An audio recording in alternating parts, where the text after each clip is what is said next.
The Stoa is a digital campfire where we cohere in dialogue about what matters most at the knife's edge of what's happening now.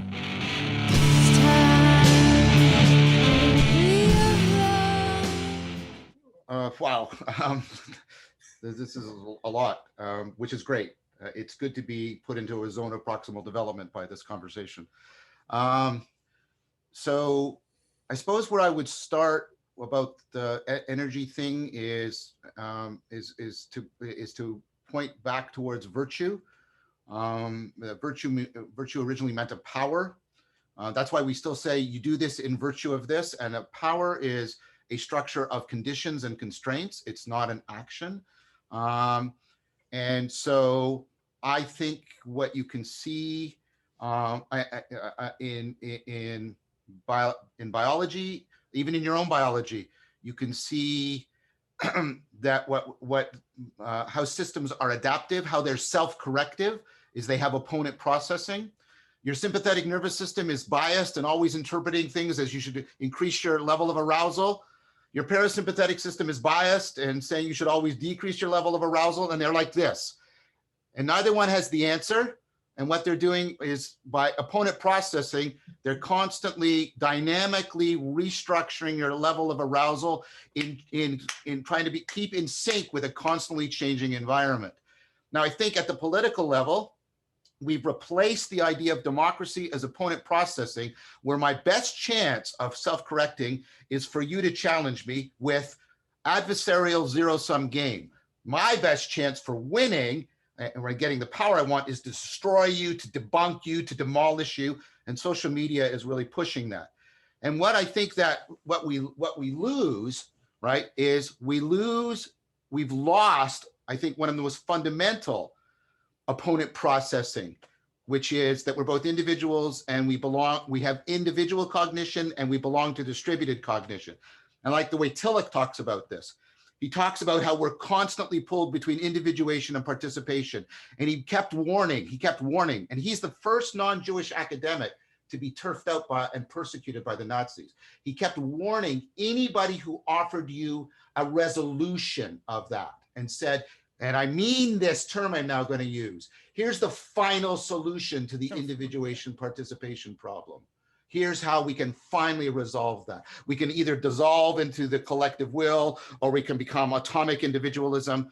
And I think all of that is very dangerous bullshit. Now, I think what we need to do, to pick up on one of the things Greg said, is I think we need to go back and see this opponent processing as where and that's what I think dialogos is.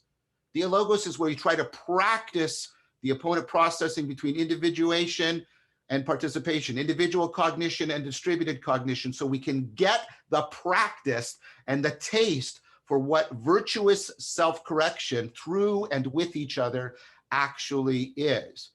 Now, I think part of that also requires that we pay attention. Yes, we are not like, and I agree with Steve, we're not just a simple self-organization of a tornado, because a tornado will go into conditions that destroys it.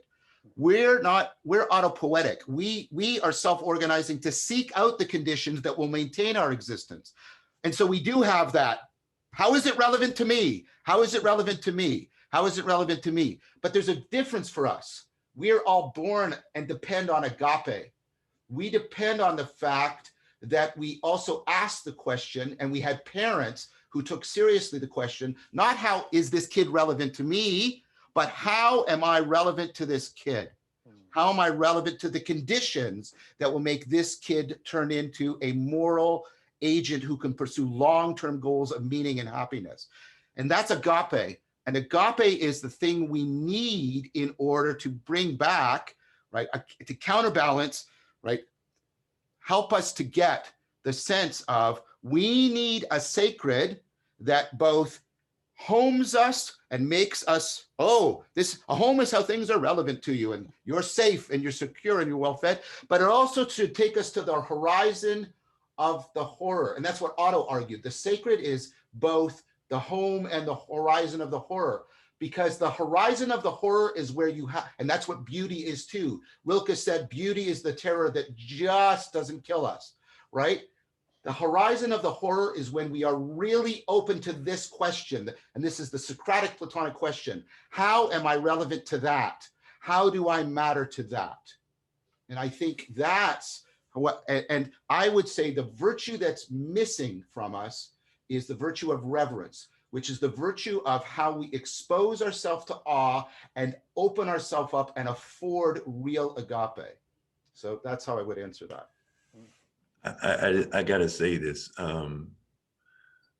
John, what you convey is more than just what you say. I talk about that. I know you do. I know you do. And I just say I felt that. I think everyone else felt that because it's coming from such a deep place of integrity and intention. And then this is so touching. It's powerful. Thank you, man. Thank you. Yeah. Thank all of you. Amen. Well, thank you. I mean, I want to thank Greg and Steve. I wouldn't have gotten to that place without them. I mean, that's clearly the case. We could feel it, you know. Power. Oh yeah. Oh yeah, man. Yeah, that's right. That's right. We could feel it, man. So Peter.